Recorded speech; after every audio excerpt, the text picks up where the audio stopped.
On our tombstones, there's not going to be our CV anywhere, and there's not going to be on it saying, oh, she did different things, or she specialized too much or too little.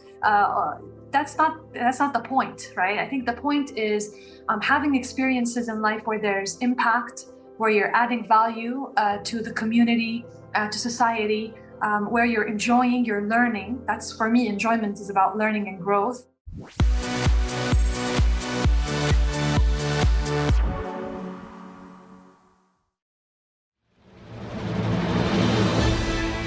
This is the One Day Podcast. My name is Omar Al-Majali, and each week I am bringing you some of the most accomplished and inspiring minds of the Middle East and the world to give you a glimpse of their professional life and pull back the curtain a bit on the real and untold story of their success, to inspire you and help you learn from those who have walked the walk so you could move one day closer to your own goals.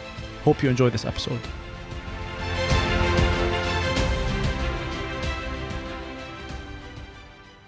Hey there, everyone, and welcome to another episode of the One Day Podcast. With us today is a very, very special guest for a reason I'll mention later, and that's Zeina Kaissi. Zeina is currently the head of public policy at Amazon for the UAE. You would think she comes from a tech background, but in fact, her professional experience is much more rich, much more diverse than that. She, in fact, kicked off her career in strategy consulting, and right after college, she hit the ground running, working on some major transformational and reform projects in the public sector here in the UAE for years to come. And one of the many prestigious government entities that she has worked for includes the executive office of His Highness Sheikh Mohammed bin Rashid Al Maktoum, the ruler of Dubai. And the most recent leadership role that Zeina took on before moving to Amazon was the Chief Digital Officer at Smart Dubai, which is the government entity that leads the smart agenda here in Dubai. Not to mention that she was also an entrepreneur at some point during her career, so she also has that in her pocket. Welcome, Zeina. Hi, Omar. Thank you. I mean, no pressure. That sounds like I've been living for I don't know how many decades, but yeah. That's part of the diversity. You're in your late 20s. Thanks for having me. I'm happy to be here with you. I'm happy to have you here. And before we officially deep dive into our conversation, I just have to mention that the reason why I said that you are a special guest is because, for those who don't know, Zeina was actually my boss at Smart Dubai. So we worked closely together for 3 years. She was much more than a boss. She was actually my mentor. So I know and I have experienced firsthand the brains of Zeina Kaissi, and I'm super excited to share a bit of that with the audience today. I absolutely miss working with you, Omar, and I know that's going to happen again. So hanging on to that. Yeah. Okay, so a question I often like to kick off my conversation or my conversations and episodes with is, honestly, Zeina, did you think that one day you would reach where you are today, having accomplished all that you have accomplished, all these credentials at a relatively young age? I don't think that I've arrived or that there is a destination to arrive to. I view life as a journey that has chapters and different experiences. I don't want to go dark early on in this conversation, but when I think about life, I think, in our tombstones, there's not going to be our CV anywhere. And there's not going to be on it saying, oh, she did different things, or she specialized too much or too little. That's not the point, right? I think the point is having experiences in life where there's impact, where you're adding value to the community, to society, where you're enjoying, you're learning. That's, for me, enjoyment is about learning and growth, where you're working with people that share your value systems, that are interesting, that are also intellectually curious. Yeah. And so if you're doing those things on a continuous basis, you're going through your life with these experiences, then that's what it's about. So I wouldn't say that there's a destination to arrive at, really. I love that answer. I wouldn't want there to be, because then what happens, right? Yeah, if you do. Yeah, if you tie your happiness or the value of your life with your accomplishments, then that's not going to have a happy ending. Not always. No, there's going to be some disappointment there, because life is not always going to give you exactly what you want, and you have to make the best out of these experiences. So you want to avoid that, absolutely. Agreed. So then I want to start with your career and expertise, and I want to try and juice out some gold nuggets, especially for those people out there who are interested in public policy and government.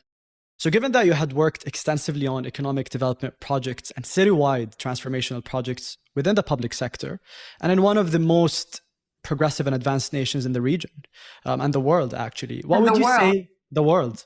Yeah, which is the United Arab Emirates. What would you say is the one biggest impediment or the one biggest kind of challenge that typically stands in the face of impact and change when we're trying to execute on strategies or visions? What I found is that usually the intent is there, the excitement is there. People want to change. They want to do new things and take those risks.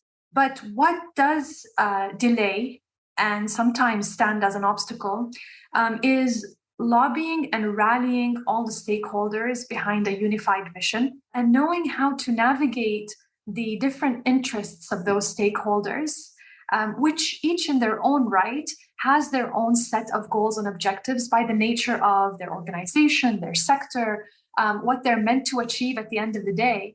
And so when you come in with a transformational project or economic development idea, and you don't align those interests and you don't understand them, then you're going to face resistance. And what happens when you face that resistance is people then, some would take a defensive spot and say, oh, there's resistance because they don't want to change or because they don't want to take risks. And that's not the case.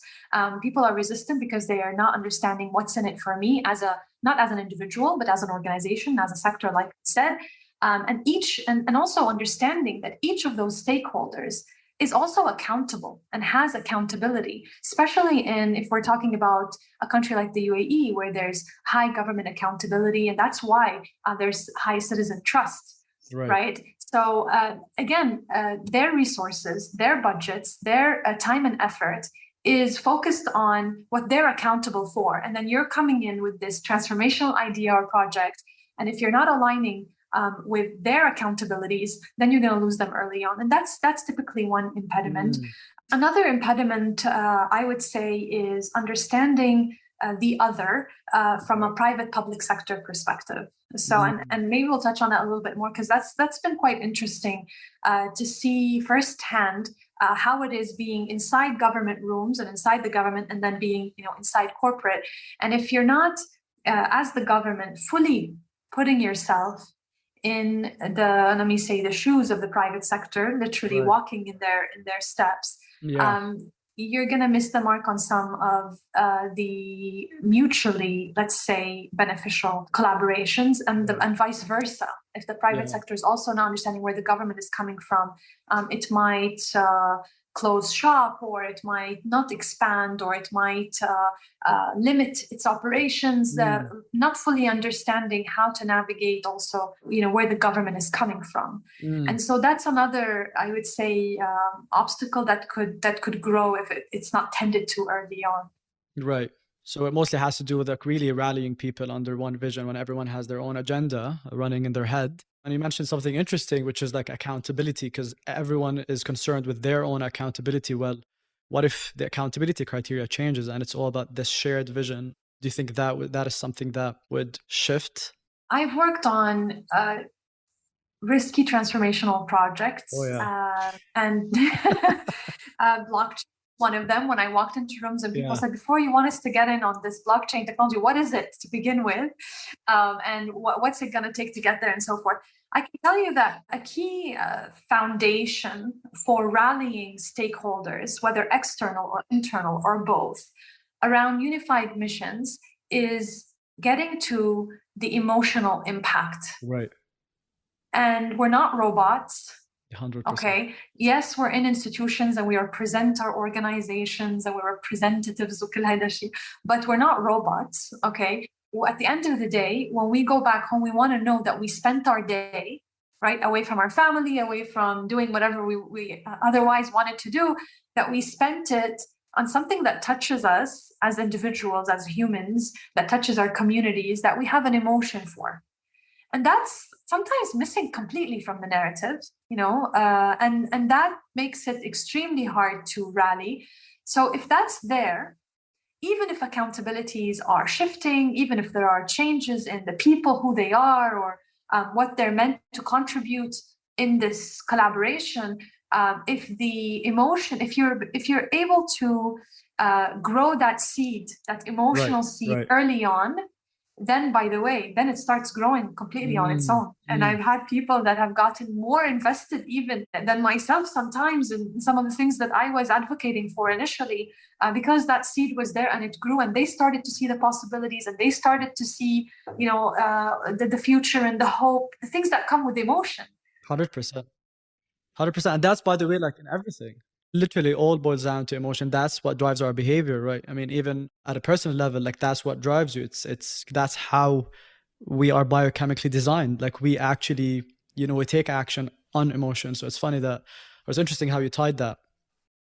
But don't you find, Omar, that that's not always present in the room? No, it's not always present. That's so true. And like speaking from experience working with you, you always cared about the narrative and, the storyboarding of like what is in it for the people, or, you have to put the vision up front and buy the stakes through the narrative, like what is it in it for the people in the audience, in the room. That's always something that you cared about. That's true. Because I was hoping that that would drive the emotion, and then that would drive the incentives for whoever I'm speaking with, whether it's a stakeholder or an internal employees, to be incentivized to do the work that was needed to get us all, to this goal, rather than talk about a mission, vision, heki, and The very mechanical, very mechanical, and then come back later and say, oh, how can I incentivize them? Yalla, bring in HR and let's try to do an incentive scheme. If somebody is passionate about something and they're emotionally invested in it, you don't need to give them an extra hour of income or less, or a day off or whatever to incentivize them.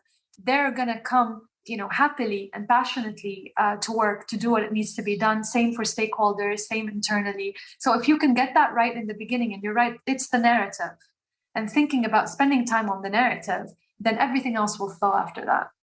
100%. And I hope people are taking note of this. Now on a more personal question. And by the way, Zaina, you're going to find me jumping back between professional and personal, and that's by design, because I always like to get to know my guests at a more intimate level behind these titles and behind these accomplishments. So the question is a simple one. Where does Zaina get her motivation from? And the reason why I'm asking this is because I can talk from firsthand experience on the amount of inspiration and motivation that honestly you used to bring to the office every single day. Regardless of the season, regardless of the day, it was always like on with you. And in my head, I'm like, is there ever a bad day for Zaina in terms of motivation? So like, what kind of self-talk goes on in your head? I don't know, walk me through the process of I do. There's a whole, there's a lot of stuff going on up here in the morning. I do kind of energize myself. You're right. When I'm driving to work, there's always music. And if you saw me, you'd think I was going to a concert or a party. I'm getting in the mood, getting pumped up. I think energy is important, but yeah, how to get that energy up and how to keep it and how to sustain it. I'll tell you up front, Omar, it's not an easy feat. It takes effort, just like anything else that you want for it to become a habit or a routine. I think being energetic and passionate, people think that that's like in the DNA or that's a personality trait. I think that's a habit, and you have to work on it. And you have to have your go-to sentences or statements for when you're not feeling it. The back of your to get them back, to keep you motivated and to be able to rely on those. And what keeps me going is my biggest fear, honestly, Ahmed, is not having the incentive to create impact, like losing that incentive. That's like my biggest fear. So I'm ready to avoid it at all costs. Like complacency. Complacency, apathy. That's my biggest fear. Like I'm okay being angry at something or having a negative sentiment. That's okay, as long as it's like no sentiment, right? Yeah. Like positive, negative, whatever it is, passionate, frustrated, excited, like all the emotional range. I'm okay with that. Yeah. But I don't want to, and I hope that people, like, because that's about mental health as well, like paying attention to staying motivated, staying in a space where you want to create impact, right? Yeah. And I think of the alternative, like, okay, what if I let myself, drift far away from this energy and passion? What's the alternative? That I wake up and there's, I have no incentive to change something that I'm seeing in the economy, in the society, in social aspects, nothing, then what's there? What's left? It's funny that you say that, because the other day I was creeping up on your Instagram and I saw that in your description there's a new quote that says "inspired by bold visions," and in my head I'm like, that's so Zaina, that's so you. I mean, Yeah. Inspired by bold visions. Do you feel like that is your motto? Yeah, I'm anti status quo. If there's like a group for that, like put me in and sign me. I know. Like, I can attest to that.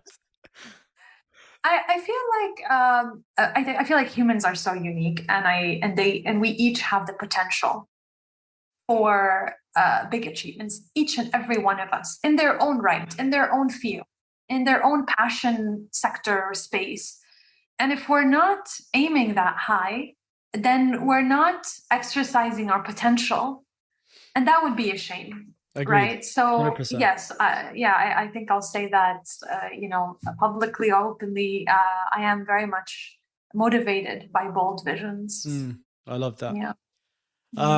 So Zaina, after years of working in the economic or like the public sector, working on economic development projects, then you moved to the smart city space in 2016, I think, or 2015, which is quite different. I mean, and what you were doing. And within only a few years at Smart Dubai, you were involved in the launch of major citywide tech transformational projects, such as the blockchain strategy, which you touched on, the Dubai Paperless Strategy.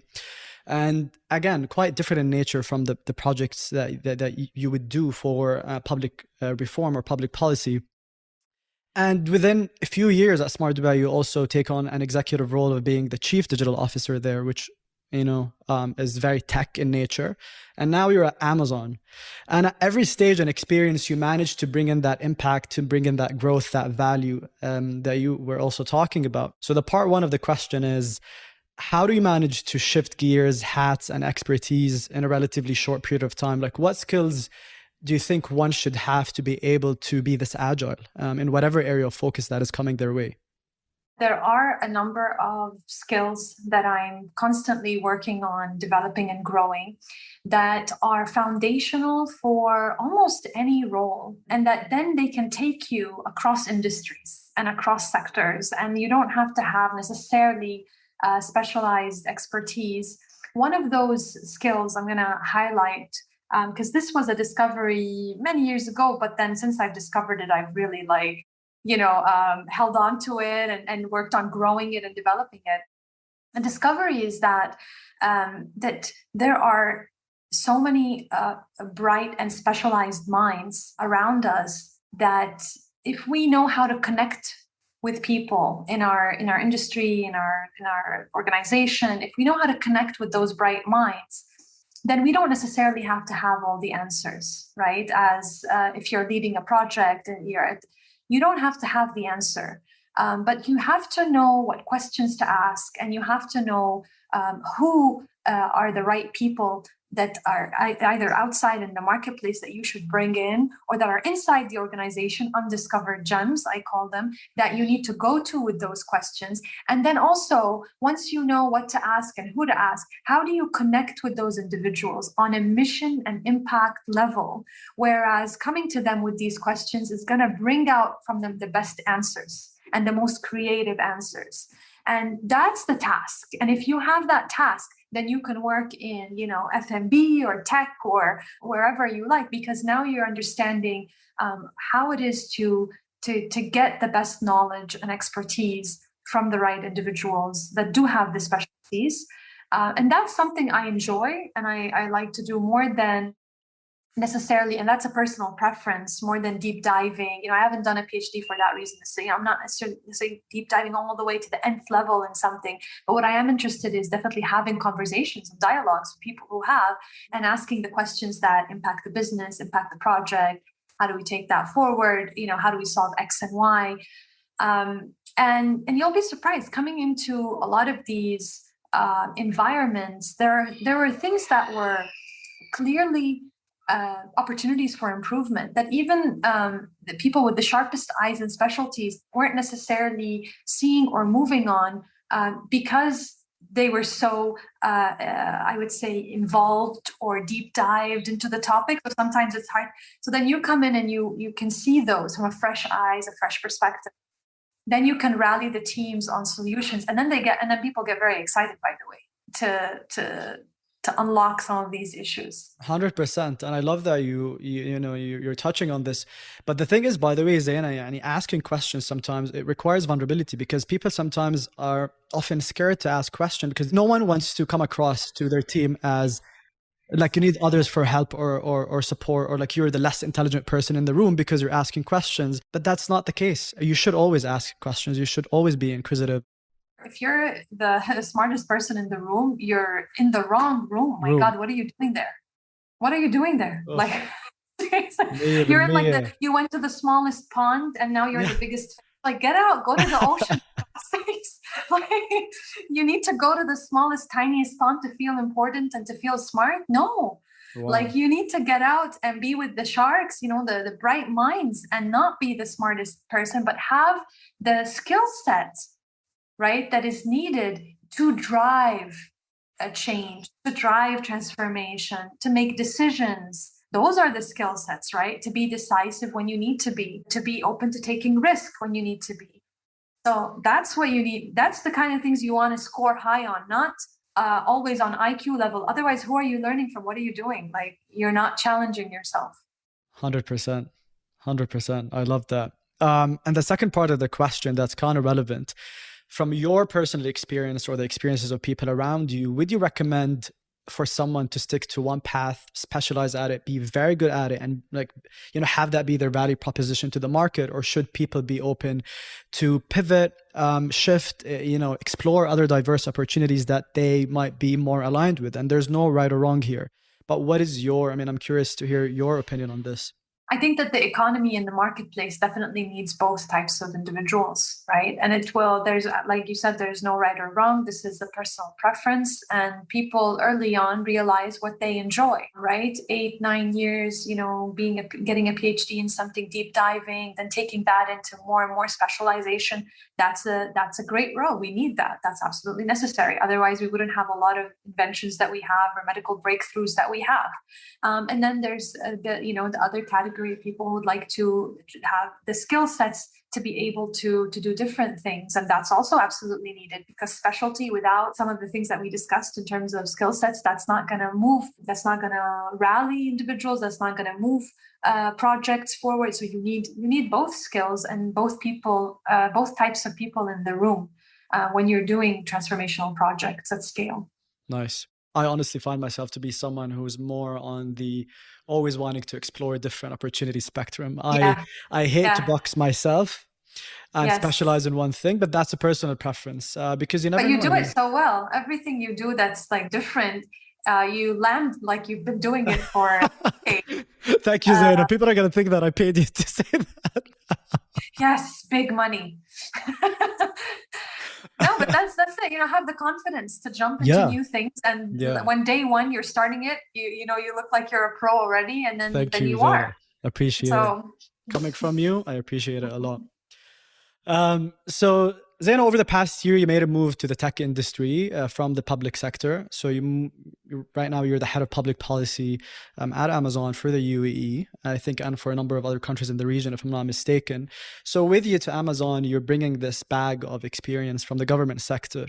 What has been insightful about public policy as a role in such a large multinational company like Amazon? First of all, this role is extremely diverse, and that's what makes it interesting. Now I'm going to encourage like a whole generation of public policy people to join the field, but hopefully, no, but it's quite diverse. You're looking at how to support the business via the public sector and public policies on many fronts, on expansion, on operations, on customer trust and product safety, on data, on labor, on customs and tax and product and flow of goods. The list is endless. I mean, we can talk about what are the different types of topics under public policy. So that's great. It's quite diverse. I think one of the eye-opening things that I'm seeing now, especially coming from the government, I wouldn't have seen this if I hadn't been coming from the government, is how do we create a stronger bridge of perspectives on specific topics, and the devil's in the details, between the public and the private sector. Yes, there are discussions, panels, conferences, those things. But talking more about the nitty-gritty article in, law number X of year Y, where it becomes a big blocker for business. And the government, when they put it in there, absolutely, that was not their intention, right? They didn't even necessarily know that this article would have that impact, because that's, a technical perspective that you will only find out if you were in the business and you're trying to, move the goods or whatever it is. And then you see this article and it's like, wait a second, what? we can't do what we needed to do. And then you speak with the government, like, really? Like, that's the impact of this article on the business? So I think that that bridge, there's an opportunity to strengthen it in the particulars, not as, and events, but more like serious, let's roll our sleeves sessions, war rooms, consultations on regulatory landscapes, before they evolve. That's key. Another thing I've also kind of noticed is, how can there be more access to different types of stakeholders in government organizations? So yes, we can connect with, the top senior leadership, but sometimes there are topics where we want to connect with a specialized individual. Like you said, specialties becomes important, but there's not necessarily a mechanism for that, by the way. You have to have a network. Thankfully, I do, but that's not the idea. Is that this becomes mainstream, right? And where you don't have to call X to get the phone number of Y, but you can. There's a way where the private sector can engage with specialized individuals to ask about specific things beyond necessarily always having very high level meetings, although those are absolutely important and needed. But again, it's all about that connection and bridge and seeing eye to eye on these. لأنه honestly, a benign, one-liner in 10-page law can make big, massive impact on the business. Oh wow!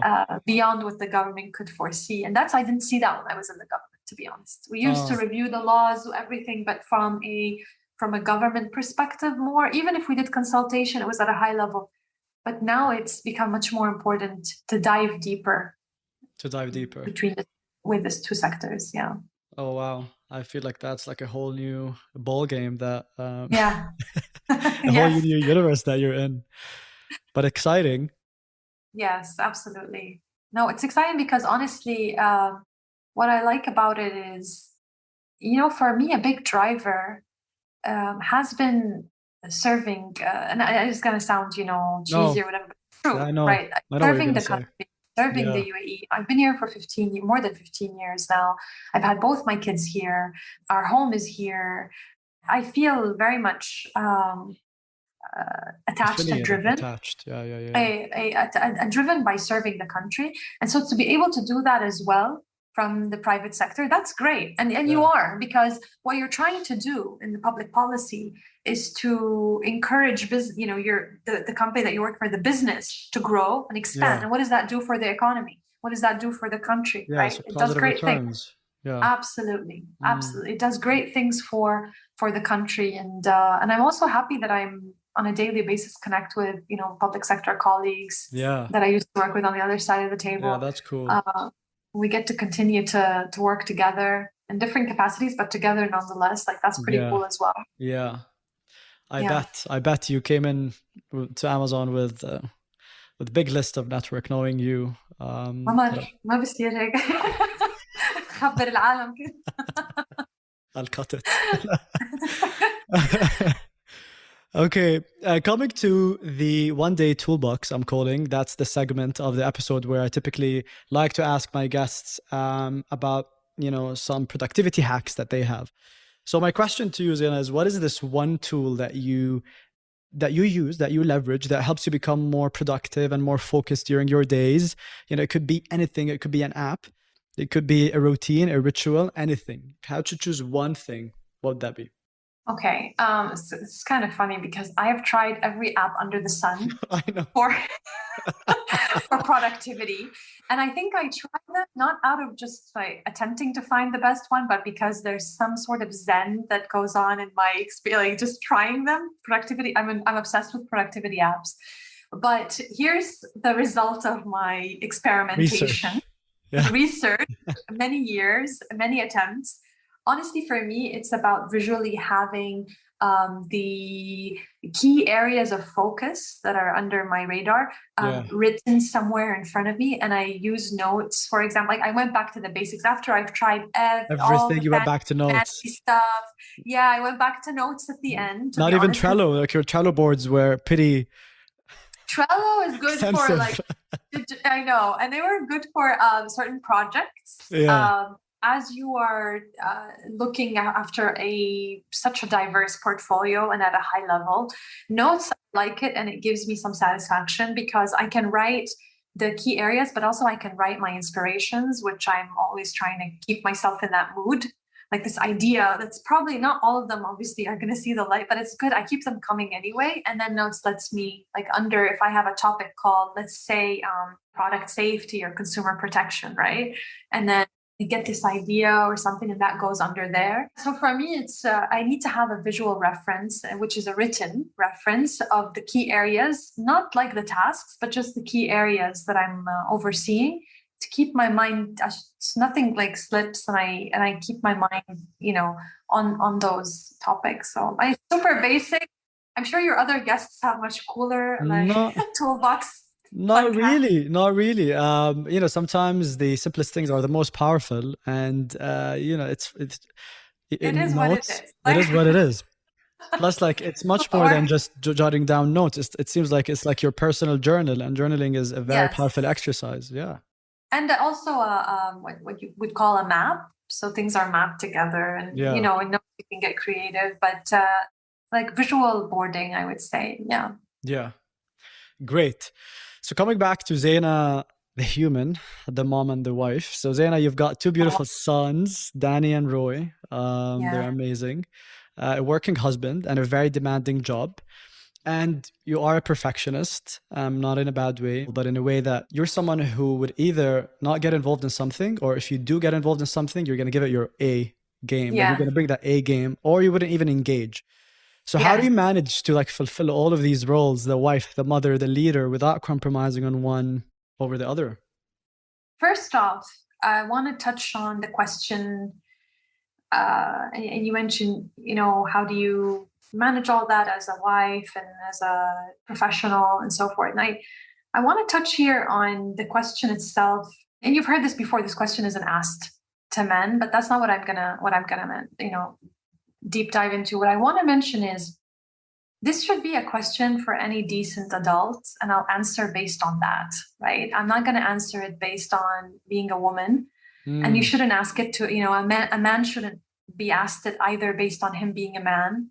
It's not gender. Like decency, and I'm going to say why I'm using the word decency in a second, but like human decency is not gender based, right? And when I say decency is decent, meaning being there for your children, right? And also having a good work ethic and being, and doing what you've committed to do for your business or your organization, because you have signed a contract to commit to, grow the business, to add value. So that's, the decent thing to do is to come through on that. But you're also a decent human being to your children, whether you're a man or a woman, a father or a mother, a guardian, whatever it is. They deserve your attention, and they deserve your love and your care, not a little bit of it, a lot of it. And so just kind of, highlighting that fact that this is a question for anyone who wants to, be decent, I guess, in life, be there, be present. And now coming to what I don't have a final answer. This is a work in progress, right? I bet. But it's a work in progress. I'm always kind of shaping these different roles. I think it's about really, and I learned this the hard way, time management and organization, and time and life management, I want to call it. People think that you're just a manager at work and then you come home and you're not a manager. Like, no, like you're a manager for your home, for your, but at the home and with the family, you're co-managing, thankfully, if you have a great partner, which I hope you do choose a great partner like I have. So you're co-managing, but you're both putting in a management effort, right? You're dividing tasks, you're, discussing time allocations for X and Y. So if you bring your professional skill sets to time management and life management, you will have time to spend with your kids, and you will give them that attention and that love that they deserve.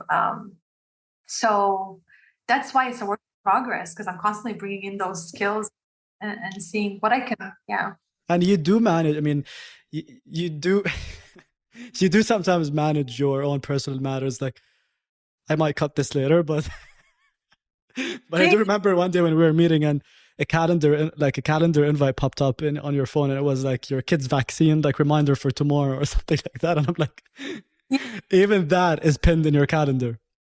Absolutely. Like, that's what life management is. And I don't miss their, if they have a play or they have teacher meeting. Yeah. I'm not the kind of person that's going to say, oh, because I'm a woman, I shouldn't go because I'm a man. Like I don't have to go. Of course. You have to go. Like, you got to go. You're a man, you're a woman, go. Yeah. And if you're in a company or an organization that doesn't have the space for you to have another hat, which is, a human, like a decent human, parent, then you're probably in the wrong place. Like, you want to be somewhere where you can be who you need to be happy and productive. Because I see also this, I see men ditching this stuff, right? Let's be honest. Just ditch it. Yeah. Okay. Because my wife went, that's not like an escape. Like, you should have gone, right? Because your kid's looking for you in the audience. That's so true. That's so true. Okay. So it doesn't matter if she went, you got to go. That's one. And I see women worried to say, I got to go and be in a play. They think it's too small to ask for to go. It's not. Go. It really is not. Okay, it's an hour, go and come back and continue your work. And we need to normalize that in the workplace. Like, it's not, it's the furthest thing from something to be ashamed of. These are the memories that are going to matter, not that meeting at 9 a.m. Honestly. And you're going to do both, Ahmad. It's not like the meeting's it's not going to elude you. You're going to have to do it at after or before, whatever it is. Again, time management. And also, like, when I say time management, I'm quite extreme about that. I've got, I've digitized. There's a lot of digitization of my life. So online shopping for everything, save. Just Dubai Now, right? And you and I worked on that so that we can get government services. And you see the passion there. It affects our lives. It affects people's lives. It gives people back time to do what they need to do. Now we're doing a promotion for Dubai Now. A free promotion for Dubai Now. No, the point is that use the tools to save time. If you can dodge getting in a car to go do something, an errand, and you can do it on a click of your button in your phone, and use that time, to build a puzzle or do homework with your kid or whatever it is, watch a movie, do it. Don't just avoid these simple shortcuts because you don't know how to use them or whatever it is. Put in the time, invest in them, and save that time. So, and again, I can't preach I've not arrived at the holy grail. We're all work in progress out here. Work in progress. We're going to continue to be work in progress, which is, I think that's the beauty of this whole journey, to be honest, that is called life. Absolutely. So a great leeway into the next, final question before we actually conclude this conversation with my 3 rapid fire questions.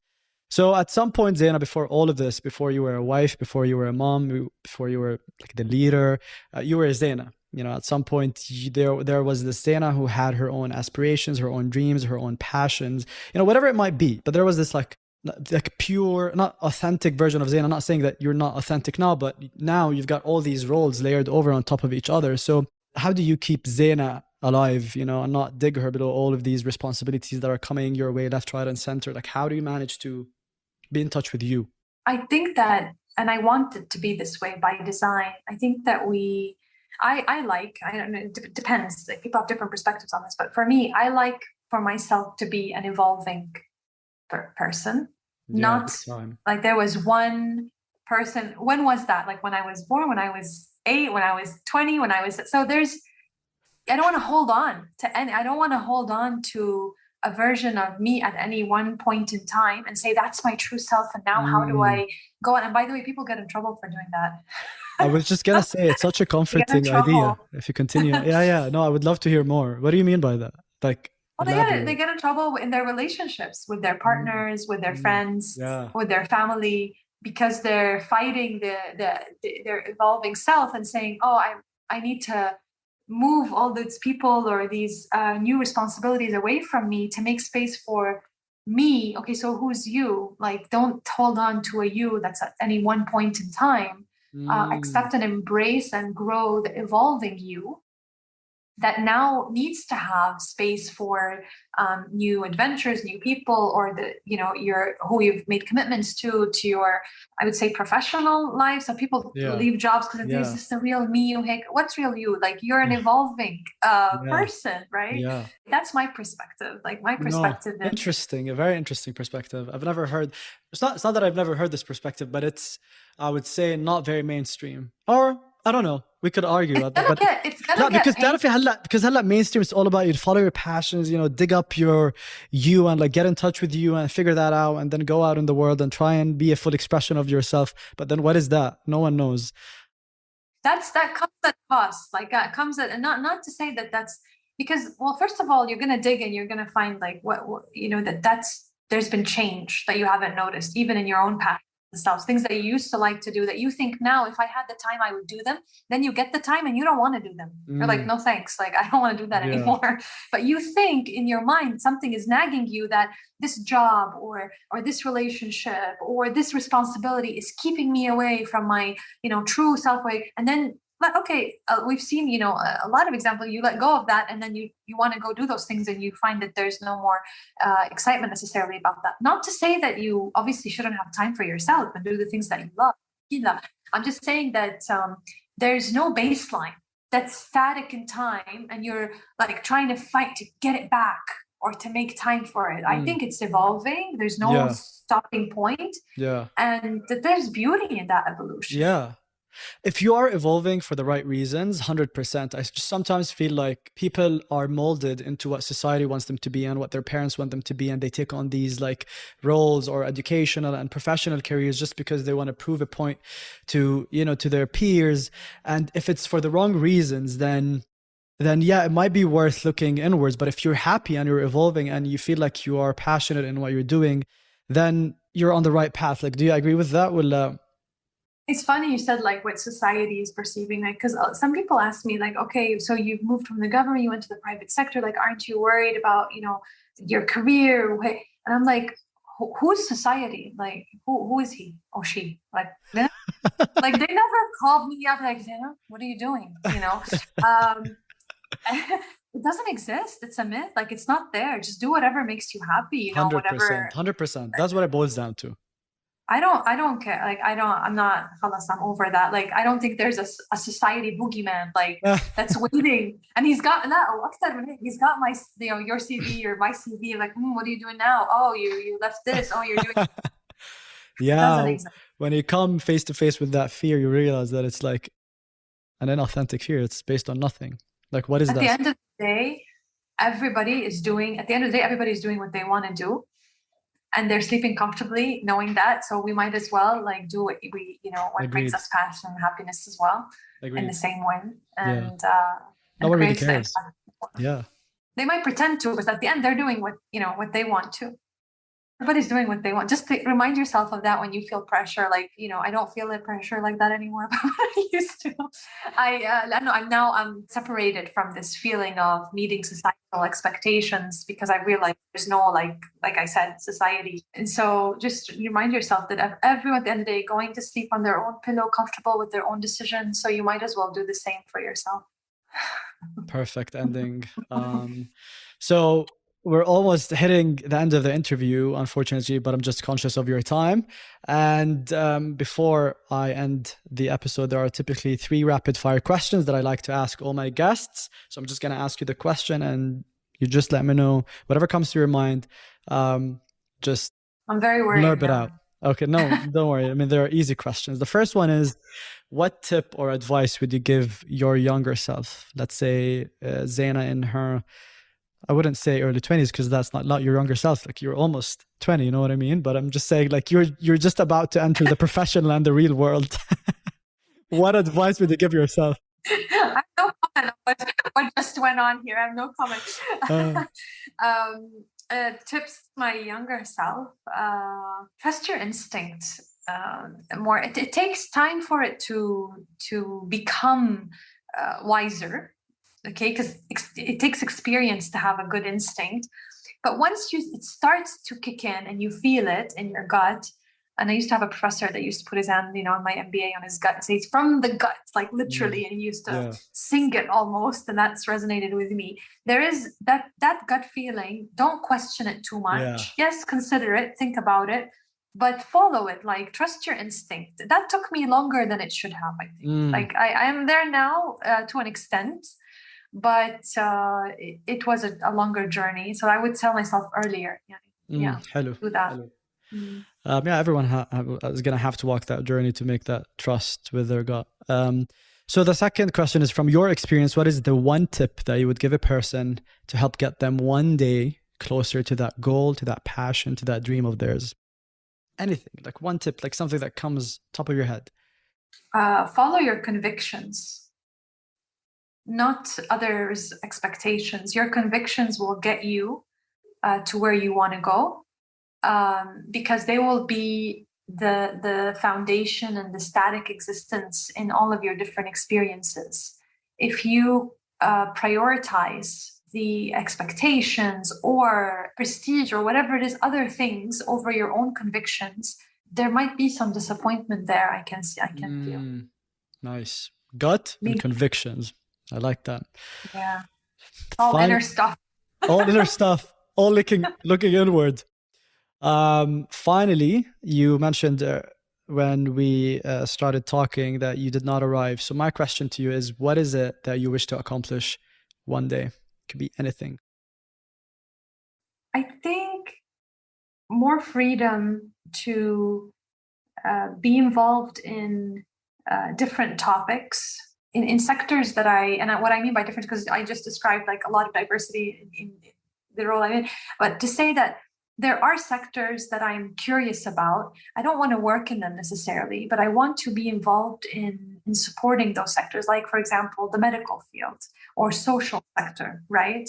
Like we spend so much, Omar, on, I'm not gonna, again, go dark, but we spend so much on weapons and on war, and we spend so much on robotics and automation.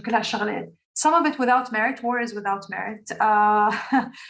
Robotics, automation, some of it is, a lot of it is just, hype.